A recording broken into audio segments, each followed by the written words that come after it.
Gọvanọ Anambra steeti bụ Ọkammụta Chukwuma Soludo akpọkọ oku nyere gọọmenti etiti ka ewepụta usoro dị mma ga-amagbu onwe ya maka igbochi iji mmiri na kpamkpamkpa na Naịjirịa. Mmadụ ihe mere ka eweta ya n'isi njedebe ka ụmụ ọghọm ọ na-ebute na Anambra steeti na steeti ndị ọzọ kwụsịzi ya.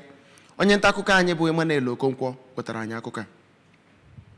Ọrọgọ na-ekene ndị alaka gọọmenti etiti nke bịara ya bụ njem nleta bụ ndị otu NEMA kwupụta na gọọmenti Anambra na-agbari mbọ kamgbe afọ a ịhụ na etinyecha ihe niile kwesị itinye iji wee chekwa ndụ na akụnụba nke ndị bi na mpaghara ndị ahụ ide mmiri na-enyebe nsogbu kwa afọ ọbụla na steeti a. Ọ gara n'ihu kwue na ọchịchị ya bụ nnọọ nke hụrụ na n'ogige ebe ndị ahụ na-anọ akpọrọ holding center na bekee bụ nnọọ nke edoziri ka ọ bụziri nke ga-adị mma otu ndị mmadụ ga-esi wee nọnwuo n'ime ya. Kwukwezie na ejigoro ya bụ igwe onyokomita nke ndị mba Japan wetara na steeti a eji enyopụta mgbe iji mmiri bịara na steeti a wee na-alụ ọrụ kwesịrị na a ga-alụ. N'okwu ya na mbụ, onye dị ọkwa Director General nke NEMA bụ Oriakụ Zubaida Uma nke ọ bụ onye nọchiri anya ya bụ Dọkịnta Tikman Tenimo kwara nnarịrị na mkpamkpa dị iche iche ide mmiri kpago na steeti a nakwazi mpaghara ndị ọzọ dị na Naịjirịa, ma rụtụ aka mkpa ọ dị na a ga-enwe mmekọrịta na njikọ aka ọnụ n'etiti gọọmenti, ndị otu nta akụkọ nakwazi ọrụ obodo n'uju iji wee buo agha megide ihe ndị na-akpata ya bụ ide mmiri na mpaghara ndị ahụ na Naịjirịa. Site na Lighthouse nke dị n'Awka, abụ m Emmanuel Okonkwo.